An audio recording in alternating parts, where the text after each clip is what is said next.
Every generation faces some kind of unique challenge, and I believe our greatest challenge is our own success. With our wealth and automation, we've gotten rid of risk and responsibility.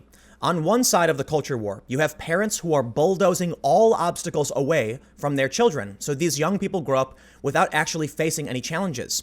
When they become adults, they're too fragile to actually live in the real world, and thus they demand government intervention. They want safe spaces where they can be safe from bad opinions. They think criticism is harassment. They demand censorship because they're used to someone being in control all the time. On the other side, you see a loss of responsibility. We have machines taking over, we have an abundance of food, and now we have young people who don't know what they're doing with their lives. They feel bored, disaffected, or depressed. Many just sit around playing video games all day. And this is why I see someone like Jordan Peterson becoming so prominent. He speaks to young people when he says, you need some responsibility in your life. You need a mission and something to do. Naturally, people on the left who are very fragile get offended and outraged by this because they've never actually dealt with a real challenge.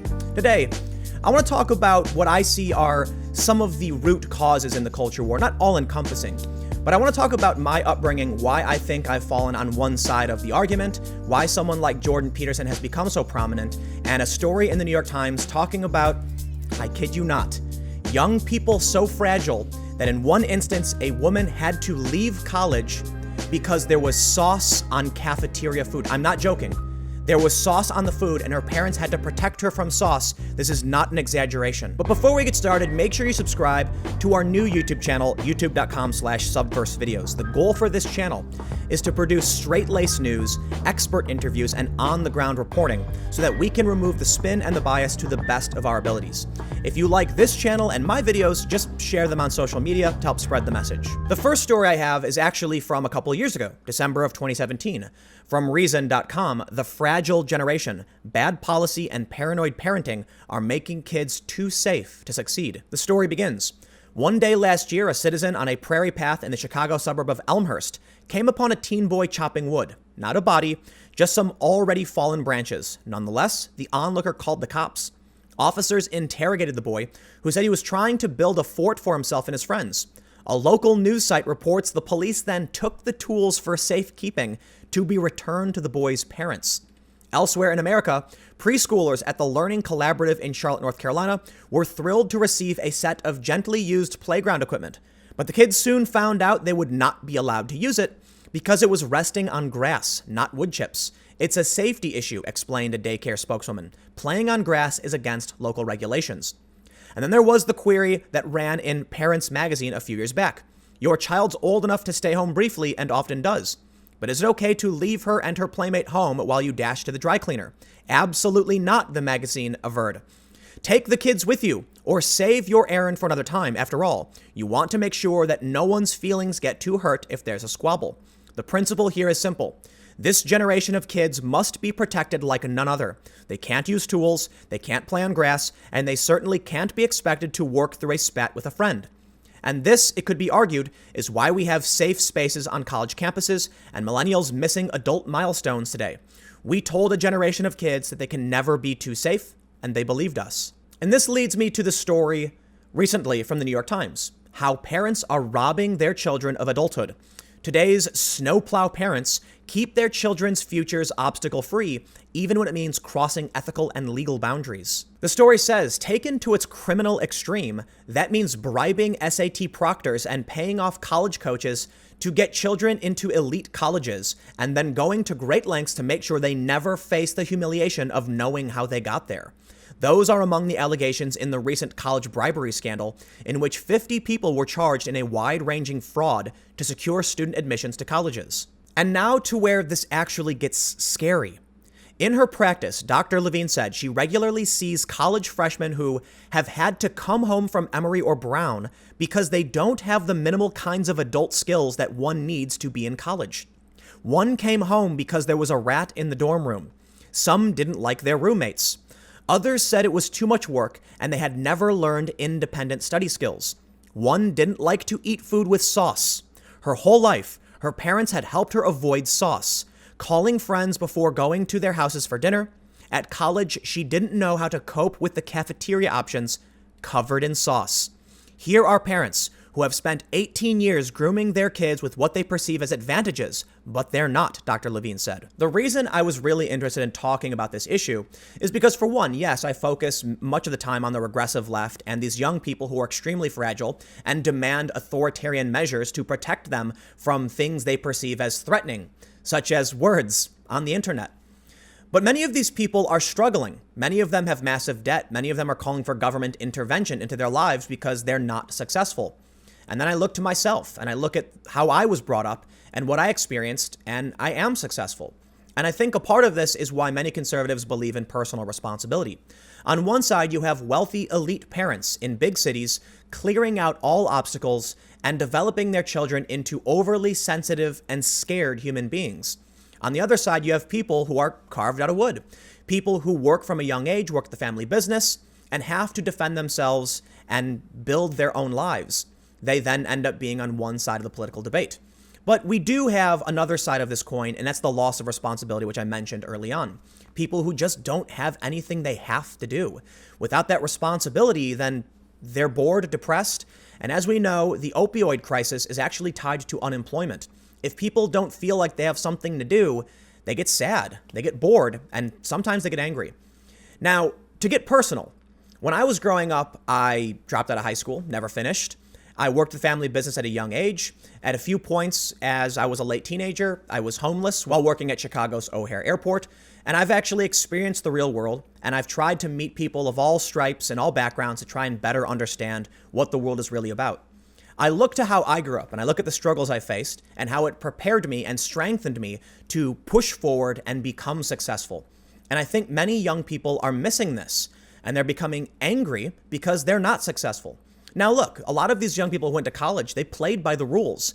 Their parents told them exactly what they should and shouldn't do, and they said okay, and they did it. And it didn't work out for them. Now they don't know how to live, and I kid you not, the New York Times highlights a story of a young woman who didn't know how to eat food without sauce on it. That's crazy to me. I've eaten some pretty weird stuff as I've traveled the world, and I've been pretty concerned with parasites. I think many people are just too trapped in this bubble. But again, on the other side, we have the loss of responsibility. And there's a reason why I bring up Jordan Peterson. One of his messages that he says to young people is that you need responsibility. He acts kind of like a father figure, and it seems like he may be filling that void for at least one side of the culture war. Now, obviously, he's speaking out against the collectivism and authoritarianism that comes from the overly fragile and sensitive regressive left, but he's also telling young people on the other side, avoid the extremism and take some responsibility for your life. Last May, we saw this story from the Washington Post. The profound sadness of the Jordan Peterson phenomenon. Who the hell are you, really? Jordan Peterson barked the question at us through a perma-squint, like a character in a Western. Peterson does this sort of thing a lot. The brusque dad shtick is very much a part of his appeal. But who is Jordan Peterson really? The easy part first. Peterson is a Canadian clinical psychologist and professor who has become famous for his viral self-improvement lectures and his equally viral opposition to Bill C-16, which added gender identity to the forms of discrimination covered under Canadian human rights law. Being anti-political correctness is part of Peterson's message, but it is not nearly its entirety. The professor is far more concerned with sharing his philosophy of life, and millions of young men, especially, are buying his books, watching his YouTube videos, and flocking to theaters such as the Warner to hear him share it. Peterson himself will tell you that serving as a father figure is his heaviest burden. Much of his work is dedicated to pushing a generation of confused youths to build character, put their lives in order, become adults. I want to talk to you about how people exist in the world, he told those in attendance last week. And that's what his tour is all about. It is also what makes it profoundly depressing. Peterson's bestseller is a wordy self-help epistle for young men. It's mostly men who follow him, in need of direction. Inside a cover invoking an old-school, gold-embossed Bible are lessons such as stand up straight with your shoulders back, pursue what is meaningful, not what is expedient, and tell the truth or at least don't lie. These rules are drawn from Peterson's study of what he describes as archetypal myths, the stories of Christianity, the pantheon of ancient Egypt, quotes from Milton and Dostoevsky, mixed with neuroscience and psychology. They do throw some criticism his way over leaning oddly into conspiratorial obsessions with neo-Marxist liberal professors, meaning to march us to the gulag via the gender equity in the classroom or something. and his interpretations of certain principles that loving your neighbor as yourself should be a utilitarian act, for instance, lend themselves all too well to the right-wing ideology that would pretend structural issues such as racism don't exist and that people should and must care for themselves alone. Jordan Peterson is absolutely not beyond criticism, and he really does play to one side of the culture war, but I don't think that's necessarily a bad thing. While I would like to see some unity between the opposing factions, Jordan Peterson is doing something extremely important in telling young people to clean up your room, which in my understanding, it's a metaphor for getting your life in order and figuring out what you're doing, what's your goal, and what's your mission. That's why I think many people respect him.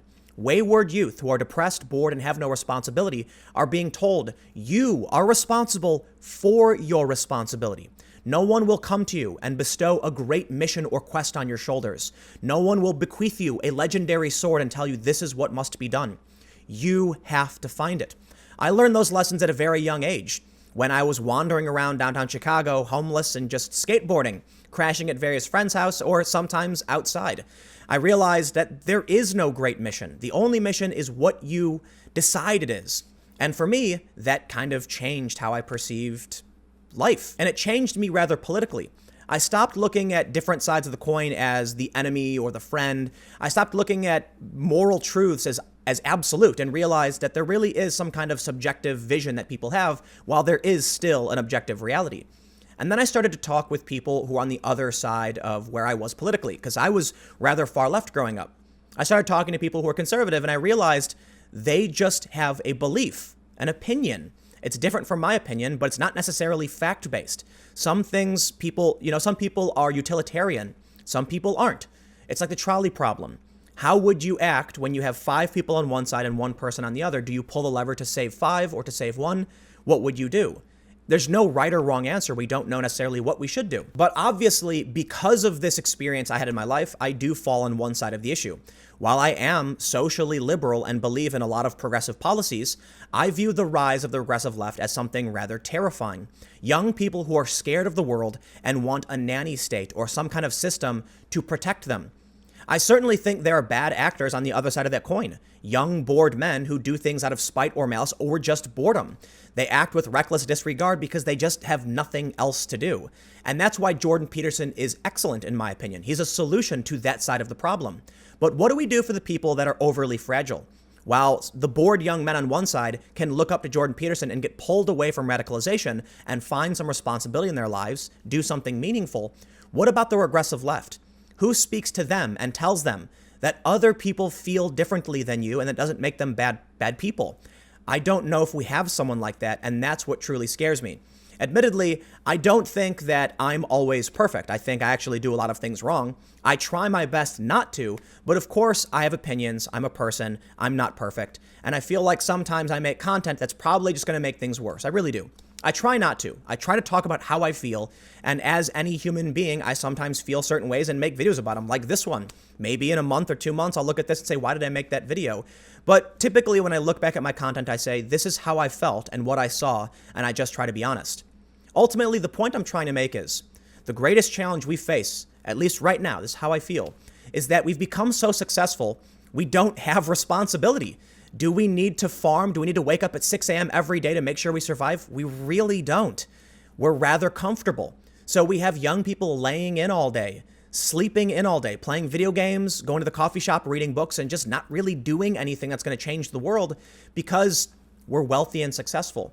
And then because of that, we've seen the emergence of bulldozer parents who won't let children actually struggle. And struggle is extremely important to build character and become strong and independent, and it's important to succeed. If we don't find someone who can speak to the regressive left the way Jordan Peterson has spoken to those on the other side of the culture war, I think it'll just spiral out of control. Maybe they'll go crazy enough, like how they attacked Chelsea Clinton, and that'll result in someone just saying, you know what, those people are nuts, and then people will just disregard them. But I think because of this trend in bulldozer parenting, it's not going to stop. Parents are going to keep doing this. Young people are going to continue to be scared of sauce. Again, not an exaggeration. There are these extreme and weird scenarios where they're just terrified of the real world. What's going to happen when these young people get into office? What's going to happen when they start running companies? Will they be able to run companies, or will they become the future homeless who demand money from the government because they don't know how to survive? I don't know entirely. I don't know exactly what's going to happen, but I felt like we do have a challenge. Our challenge is our own success. And while Jordan Peterson is absolutely far from perfect and is absolutely deserving of criticism, he does provide a very important remedy for one of the ails we see on one side. Telling people to get your life in order and be responsible and to inspire young people to stand up and do something is extremely important. I think ultimately what I'm saying is that we need someone like that to de-radicalize the regressive left, to stand up and say, respect your neighbor, love your neighbor, and realize that we're all trying to make the world a little bit better. But we don't have that. So hence you'll see me on one side of this debate typically, but it's also probably because I've dealt with real strife in the real world. I've experienced hardship. I've been homeless. I've had to struggle to survive. And because of that, I'm just not that worried about offensive words. And I think people deserve their freedom. And I think we have to look at how our actions resonate and carry on. Too many people will not think about what happens after they do something. Hey, let's ban someone. Not realizing that when you ban them, you actually help radicalize them. But let me know what you think in the comments below and we'll keep the conversation going. This was a bit of a rant. I wanted to talk about these issues because of this story I saw in the New York Times, and I was just stuck on it. Normally, I read news all day and just nonstop read these stories, but today, I was just sitting here thinking, and I was like, you know what, maybe I should just take these thoughts and put them into a video and send it to you, and you can comment and let me know what you think, and we'll leave it there. You can follow me on Minds at Timcast. Stay tuned, I'll have new videos every day on this channel at 4 p.m. Eastern. Make sure to subscribe to our new channel, youtube.com/subversevideos. And those videos are Monday through Thursday starting at 7 p.m. Much more boring of a channel because it's straight-laced news. Again, we're not perfect, but we're trying to strip out the bias, the spin, and the opinion, and just give you news to the best of our abilities. Anyway, thanks for hanging out, and I will see you all next time.